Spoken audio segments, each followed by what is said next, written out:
Bonjour, bienvenue sur iTech Out. Aujourd'hui, je vous fais la présentation de 9 smartphones. 9 smartphones sortis en 2019. Alors, je ne vais tester que la qualité de prise d'image de ces smartphones. Qualité photo et vidéo. Il s'agit de l'Apple iPhone 11 Pro Max, l'Asus Zenfone 6, le Google Pixel 4 XL, l'Honor View 20, le Huawei Nova 5T, le OnePlus 7T, l'Oppo Reno 2, le Samsung Galaxy S10 Plus, le Huawei P30 Pro. Vous l'avez certainement remarqué, la qualité de prise d'image, photo et vidéo donc est devenue un outil marketing, un élément de communication pour les fabricants, mais aussi un critère de sélection pour leurs clients. Tant on fait des photos maintenant avec ces smartphones.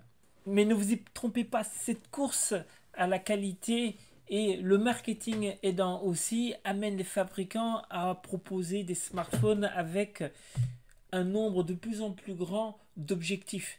Et le nombre d'objectifs ne signifie pas forcément la qualité, d'autant plus que entre l'objectif principal et les autres objectifs, notamment le télé, même si c'est un x2 et l'ultra grand angle, on peut remarquer des différences très appréciables en termes de qualité. Dans la majeure partie des cas, c'est sur l'optique principale que vous aurez la plus grande qualité. Et sur le grand angle, l'ultra grand angle, le plus souvent, j'ai remarqué que la qualité était beaucoup moindre. En tout cas, elle était perceptible, cette différence de qualité. Donc, différence entre les objectifs, mais aussi entre les capteurs qui sont derrière ces objectifs-là. En général, derrière l'optique principale se trouve le capteur avec la plus grande résolution. Autre différence notable, c'est le traitement numérique appliqué sur les images captées par les optiques. Et pour certains fabricants qui sortent leur smartphone très vite, trop vite, on comprend que des mises à jour sont vraiment nécessaires pour améliorer la qualité finale. Mais on voit bien la différence d'expérience qu'il y a dans le traitement des images est vraiment grande entre un fabricant et un autre. L'iPhone 11 Pro Max. Apple est donc passé de 2 objectifs à 3 pour la première fois sur l'iPhone 11 Pro. Alors l'objectif standard est un équivalent grand angle de 26 mm et a une ouverture de f sur 1,8. L'ultra grand angle est un équivalent 14 mm et son ouverture est de f sur 2,4. Alors il y a un petit télé, un zoom x2 et qui est un équivalent de 52 mm. La qualité des photos prises avec l'objectif principal est bonne. Il y a suffisamment de contraste et suffisamment de détails. Là, on voit ce que ça donne avec une image à taille réelle. Le zoom x2 de l'iPhone 11 Pro est également de bonne qualité. On voit pas mal de détails et le contraste reste bon. On a l'impression que la qualité n'a pas trop différé entre les deux optiques. Par contre, lorsque l'on utilise l'ultra grand angle, là la qualité baisse. L'ouverture aussi baisse. Un des avantages de l'iPhone 11 sur ses concurrents, c'est un respect plus grand en général de la colorimétrie. Alors, Apple introduit sur cet iPhone 11 un mode de prise de vue photo de nuit. Alors, il fallait vraiment faire vite parce que la concurrence, et notamment Google, avait frappé un grand coup avec son Pixel 3. Donc là, c'est présent sur cet iPhone et le résultat dans l'ensemble est satisfaisant. Les photos qu'on fait avec cet iPhone 11 Pro sont bien meilleures que ceux qu'on faisait avec la série X ou 10. En qualité vidéo, l'iPhone 11 Pro Max reste l'un des meilleurs, mais surtout en plein jour ou dans des conditions de lumière suffisamment bonnes. Sa captation en 4K à 60 images par seconde est vraiment bonne. Je répète, à 60 images par seconde, parce qu'il y a d'autres smartphones haut de gamme qui sont limités en débit, comme par exemple le Pixel 4 qui est limité donc à 30 images par seconde. Et la stabilisation optique aussi de l'iPhone 11 Pro est de grande qualité. Par contre, quand la lumière baisse, la prise de vue vidéo faite avec l'iPhone 11 Pro Max est inférieure à plusieurs de ses concurrents. Et ça, c'est bien dommage. Il y a encore des progrès à faire par Apple pour la vidéo dans des conditions de lumière plus basses et en particulier la nuit. Dans leur course pour obtenir un écran couvrant au maximum la surface avant du smartphone, chaque fabricant propose sa solution. Celle d'Asus avec ses Zenfone 6, c'est d'avoir un bloc optique qui pivote carrément de 180 degrés, passant de l'arrière au devant du smartphone. Du coup, vous avez une qualité en mode autoportrait identique à celle que l'on a lorsque l'on photographie devant soi. L'objectif principal de cet Asus Zenfone 6 est équivalent à un grand angle 26 mm avec une ouverture de f sur 1,8. Alors derrière cet objectif, il y a un capteur Sony IMX586 à 48 mégapixels. C'est un capteur qui est déjà très connu parce qu'il est utilisé par beaucoup de smartphones. Asus a choisi comme deuxième objectif non pas un téléobjectif, mais un ultra grand angle équivalent à 11 mm de f sur 2,3. Le rendu photo du Zenfone 6 est vraiment pas mal avec l'objectif principal. Il y a du détail, il y a suffisamment de contraste. Par contre, je vous conseille d'éviter l'ultra grand angle, ne serait-ce qu'à cause des déformations bien présentes que l'on voit, en particulier en conditions de basse lumière. Venons-en à la qualité de prise de vue vidéo de ce Zenfone 6 d'Asus. Là, ça a été une grande surprise, mais une très bonne grande surprise, et notamment en captation vidéo de nuit. C'est la meilleure qualité que j'ai obtenue pour cette scène. Regardez la qualité. Il y a du détail, c'est suffisamment lumineux, c'est un peu bruté, mais pas trop. Vraiment, l'ensemble est maîtrisé. Dans cette épreuve de prise de vue nocturne, ce Zenfone 6 a été le meilleur smartphone. Par exemple, comparons le Zenfone 6 à un smartphone haut de gamme comme l'iPhone 11 Pro. Et bien vous voyez, il y a une qualité globalement qui est meilleure. Détail dans les zones d'ombre et contraste. Vraiment, chapeau.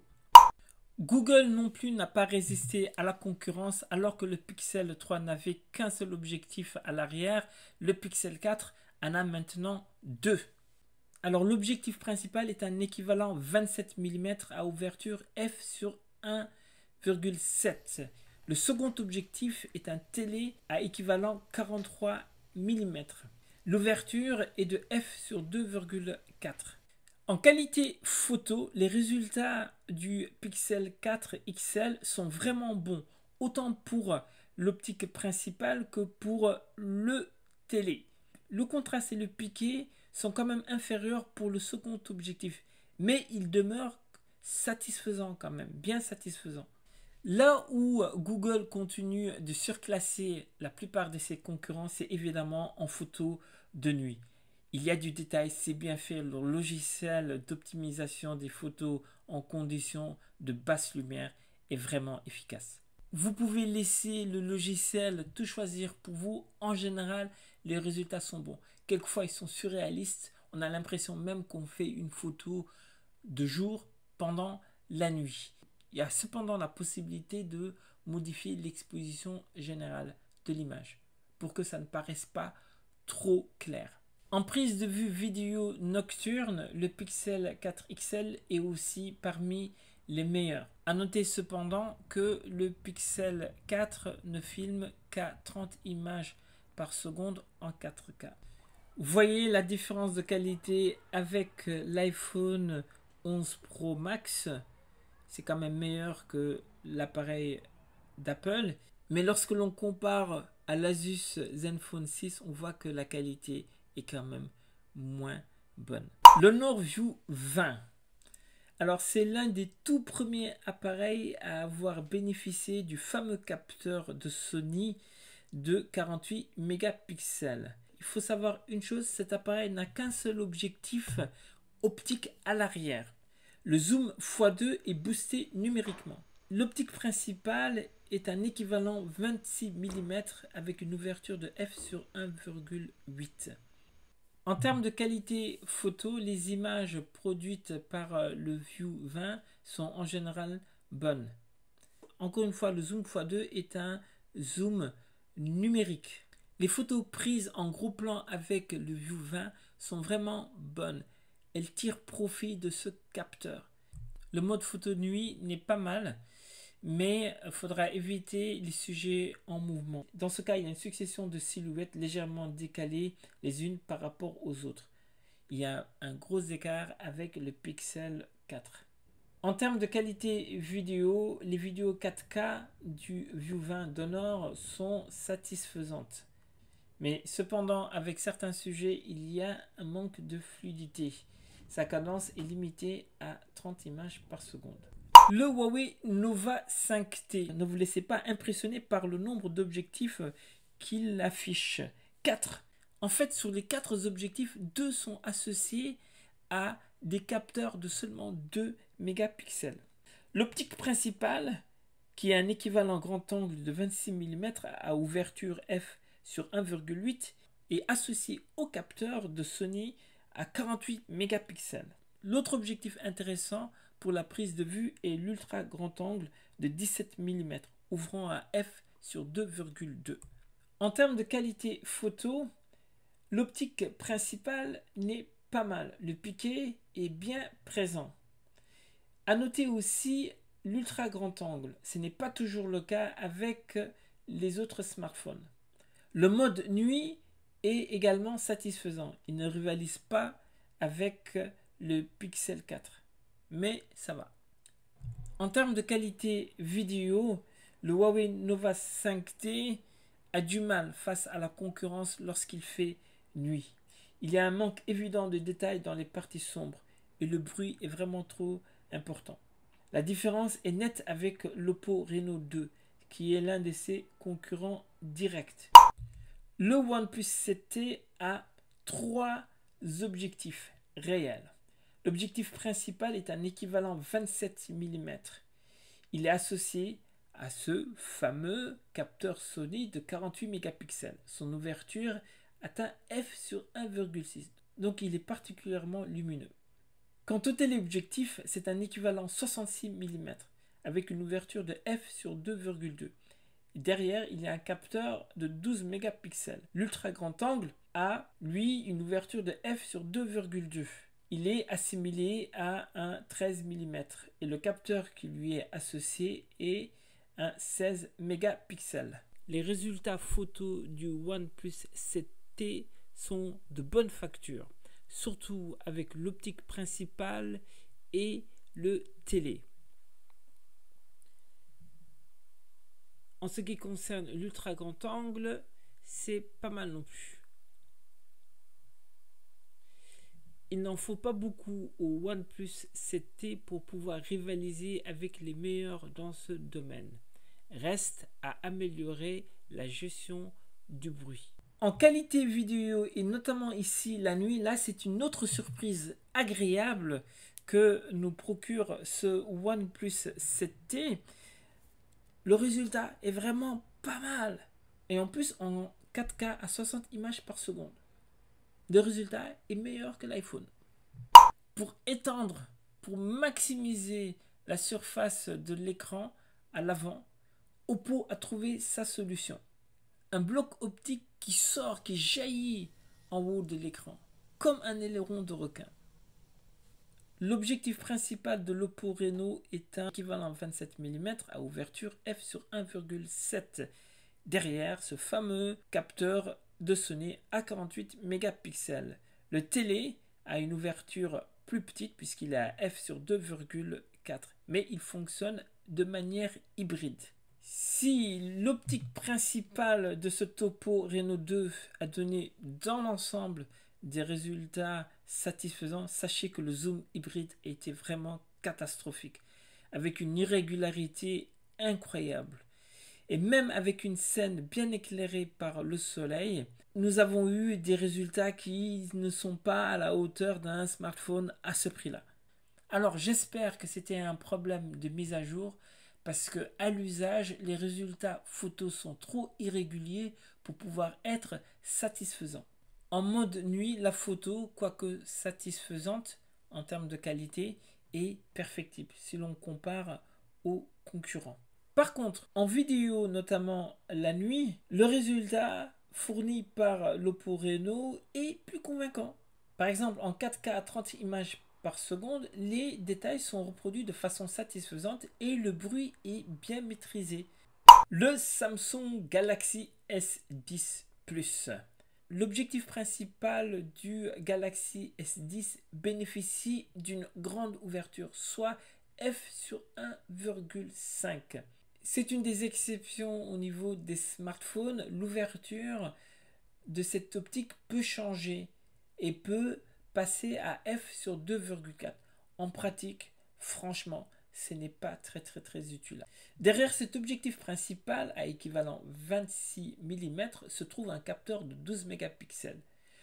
Il y a un objectif ultra grand angle, un équivalent de 13 mm associé à un capteur 16 mégapixels. L'ouverture est plus petite puisqu'elle est à f sur 2,2.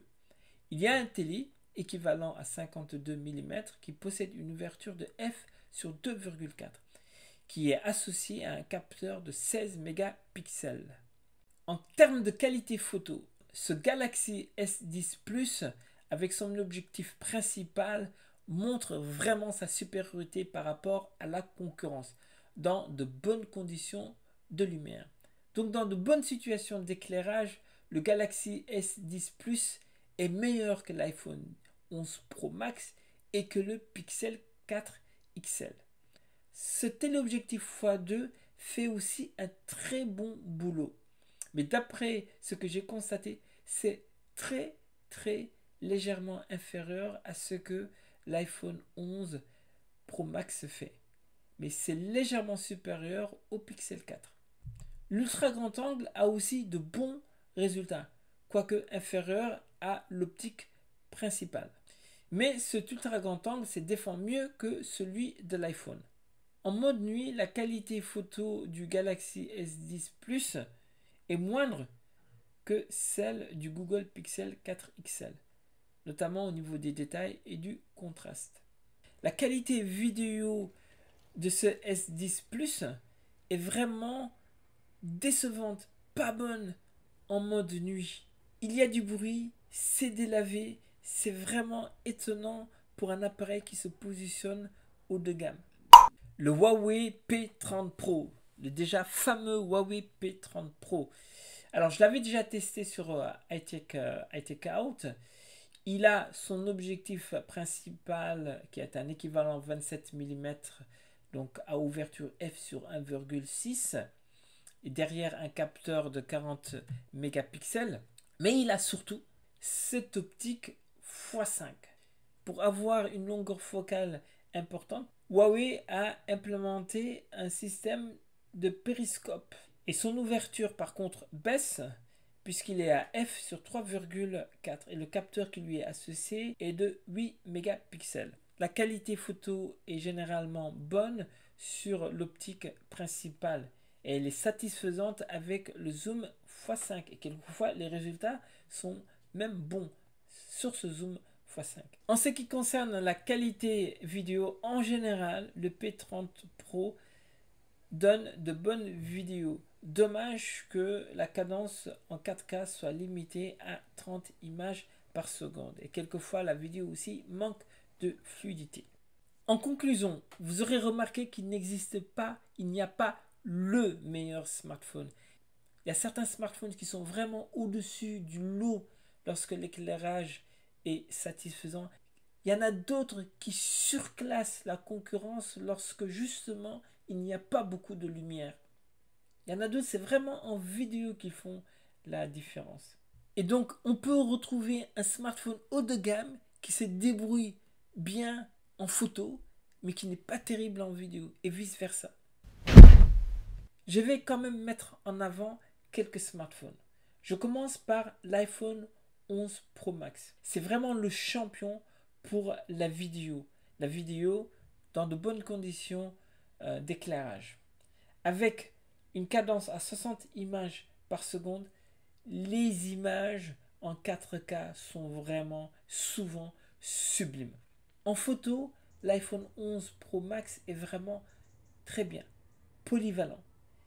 Mais il y a mieux. Il est vraiment sublime ce Samsung Galaxy S10 lorsque la lumière n'est pas trop basse.